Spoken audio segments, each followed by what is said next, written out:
by PricewaterhouseCoopers and another body on behalf of SRC that has grouped these officers in a job band that they feel does not represent them, referring to them as semi-skilled and unskilled. They are insisting that they should be in job band C and going up, which is for skilled officers. They are also warning that come the 15th, which is Friday, that this section of health workers will join in with the striking nurses to demand that their voices are heard. And I'm just going to come for a quick rejoinder from my panel on the same. Let me start with you, Sandra. What do you think? Because the issue first of the nurses strike has just been, I don't know, is it unfortunate even at the timing of it? Because, you know, then the politics happened and it seems the nation was lost in the campaign period, etc., an election, and the focus of the Republic really wasn't very much on the fact that these critical officers are not at work. And now we have another group joining in saying that, look, we're going to paralyze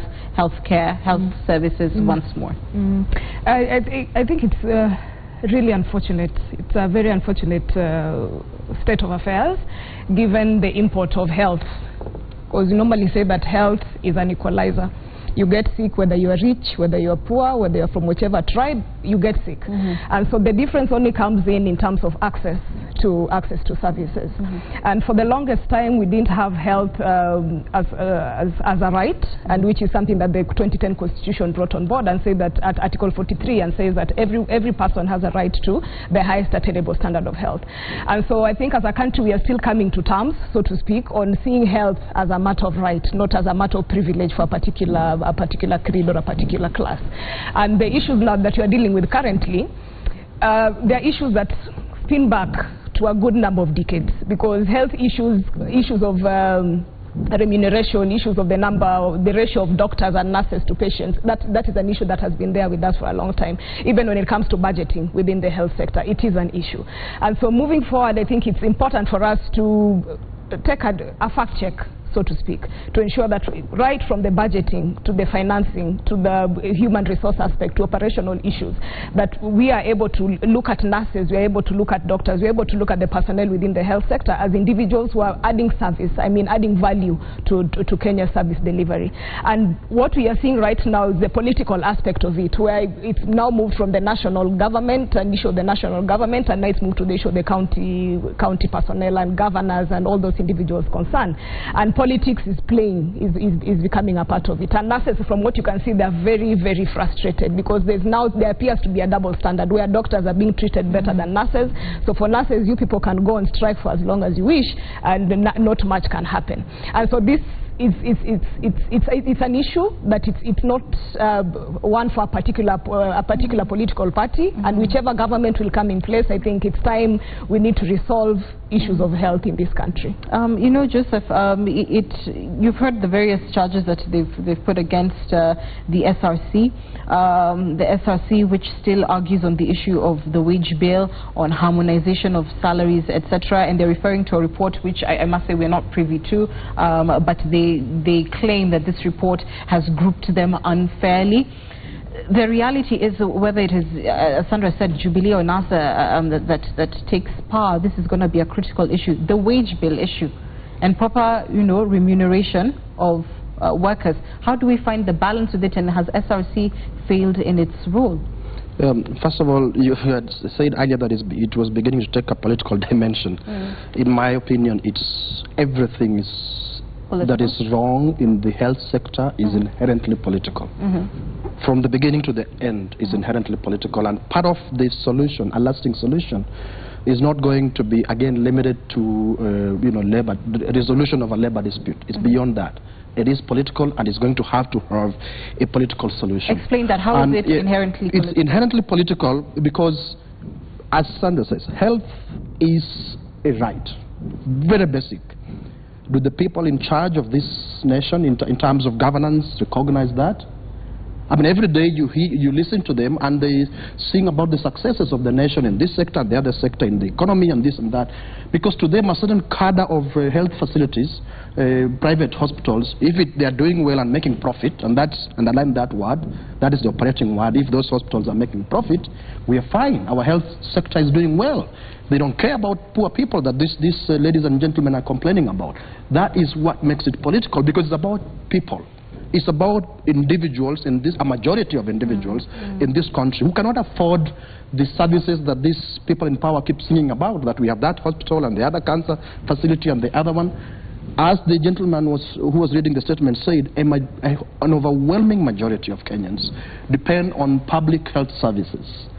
One just needs to realize that, to take this as being enough to stop the nation. When the nurses and clinical officers go on strike, but let's stop. It's not about a labor dispute. It's about the rot in our health sector. Can we stop and do something about it? We can only do so if the people who are in charge of governance have the ability to recognize that this is a basic right, and that, you know, there is a majority of citizens in this country that requires the management of public affairs to be in their favor. But just now the management of public affairs is in favor of very few individuals, and the people in charge are happy. Do you agree with what he said about it being, you know, that there's only two tribes in Kenya? It's the rich versus the poor, because you've talked about the fact that the majority of Kenyans rely on these public health facilities, and the fact that, you know, a few, what can I say, posh facilities are working should not be seen as symptomatic of the entire health ecosystem. Well, that is true, that there are two distinct groups in Kenya, those who are exceedingly rich and have the power, both power of wealth and power of the state, having their levers of state, and those who are disadvantaged, who are on the other side. But then, those who are in power have actually successfully twisted that narrative and managed to recreate, and they are able to show you that, in fact, there are other tribes. In fact, right now, they're just trying to create two tribes. It's just the Luos and the others. The problem with the country is if we sort out the Luos, we will be one tribe in Kenya, and we'll be just fine. That is in the public domain a lot. It's in the public domain.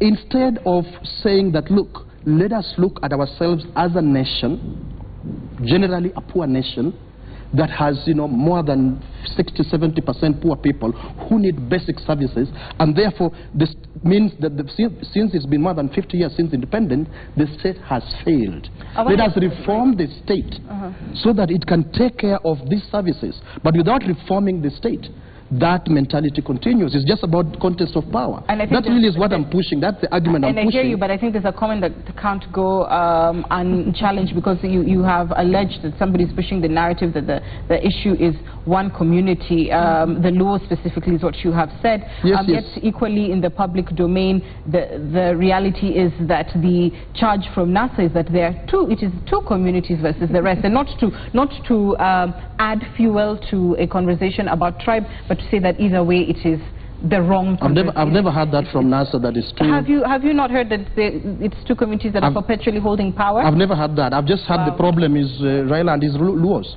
That's what I keep hearing. Who have you heard that from? All over. I hear this all over on television. I read this Which political leader has said that? Actually, on this very site, it's been said by a colleague here who said that we are fine, the election went well. The only problem is Kibera, Mathare, Kisumu, and those places.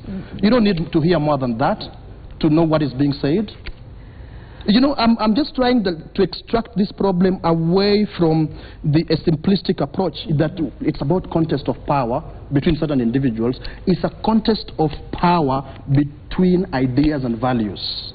That is the problem we have, and that's why, in my opinion, you see us end up with nurses striking for more than close to 100 days, and it doesn't matter. Nobody cares. Sandra, what do you think of that? I think that's a very unfortunate statement from Shimeka, being a person of influence, I'd like to assume, an opinion shaper within society. I think that's a very unfortunate statement to make, and on two grounds. The source of it was the discussion about nurses, and the fact that you have certain sectors of society experiencing poor service delivery. And he says that it's inherently political. I'd like to challenge that, okay? Because the issue at hand, like I've said before, health issues, the way we are seeing them now, they're not because of, it's not a yesterday agenda. It's not a 2013 NASA or Jubilee agenda. These are issues that we have suffered as a country for almost 4 decades. And so the solution, again, is not quick fixes. The solution, again, is not taking sides from a political perspective. And if you're going to find a solution, it is about governors from both sides of the political sector, Jubilee and NASA, coming together and saying that these are the issues we are seeing, and this is how we are going to address it. But that has not been the issue, so to speak. You see, also governors, regardless of their political stand, going ahead and saying we are still not going to pay nurses. So it's not a political issue, so to speak. It comes back to service delivery. It comes back to the vision that these leaders and those duty bearers have as per issues of service delivery in the country. And then the second aspect he talked about is regards changing government so that service delivery can come into place. That's how I understood it, and that is a big contrast to what we've had NASA talk about. It's a big contrast to what we've had many people talk about as to the import of the Constitution. And one of the things the Constitution brought about is devolution. Other things that it brought about was having means and ways, systems and structures through it can bring people on an equal platform.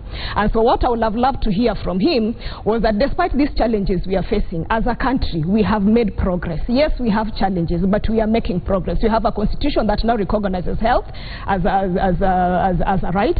We have certain structures that are going to ensure, regardless of which community you come from, regardless of which part of the country you come from, you're able to access services. And that is what devolution is doing for us, and that is what service delivery from a national and county perspective is coming from. So this idea that Luos are being targeted, I am a Luo Shimeha, and making such a statement in one way or another also puts me on the spot as a Luo, because the question will be, Sandra, as you as a Luo, are you experiencing the same thing? And so it's a divide and rule aspect, which is not good, which is not required in our country as we're moving forward, which is very uncalled for within this electoral environment. Regardless of which singular community or group of it, and I want to move away from that and bring context back to it, because what we heard from the Union of Clinical Officers is saying that they are going to galvanize around this issue, make it a political issue, an issue on which people actually vote on, you know, so that you are voting healthcare, etc. And what that the gentleman was saying is that the element of separation in our country is not about tribe, it's more about social strata and class. And perhaps, Joseph, what I was hearing you say in as far as this being inherently, I beg your pardon, a political issue, is that because healthcare touches on everyday people, and it is the majority of the people who are going to be affected by the lack of these services at government facilities, then it becomes a political issue. Am I hearing you correctly? You're hearing me correctly, and I'm afraid Sandra missed my point. In fact, my argument is just that instead of our politics being about the contest between which set of ideas can make the situation better, there is mobilization and whipping up of emotions on the basis of ethnic identity. That's basically what I'm arguing. And that has been wrapped up again and again and again and again until we lose these issues from the public arena, like the issues that the nurses and clinical officers are talking about.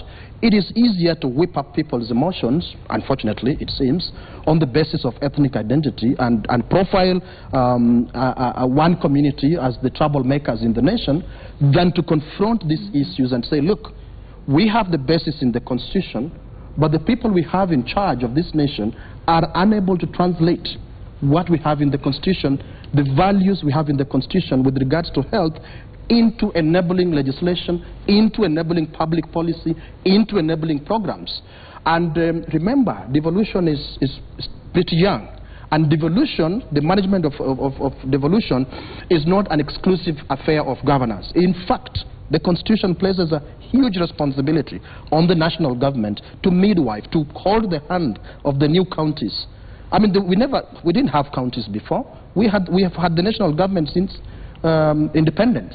It's the institution that has been there, if you like, that is the elder institution, which has a constitutional responsibility on all the sectors to help us translate the intentions, values, and principles in the Constitution into reality. But instead, these things are dumped on county governments, and now it becomes problem solved, problem of the county government. So that is why I say what is failing us, it's not about labor dispute, it's the politics. It's the bad politics in this country that we need to sort out. And I didn't talk about change of, it's not a mere change of government that will solve that problem. But indeed, if you have a better set of, if you have a set of people who think, who have a better value system, who think differently, yes, they would be able to translate these values in the Constitution into reality. And because you're talking about value system, and Sandra, I'm sure you wanted to respond to what he said, but if you would then add, as we conclude, is the debate of how we relate to each other ethnically, cohesively, a more or lesser debate than the debate of class in this country, that there are certain people who seem to have it all and others who are left with nothing, and which is then the progressive conversation that can substantially move our country forward? I do agree, and I believe those are the conversations we should be having, as opposed to which tribe, which community.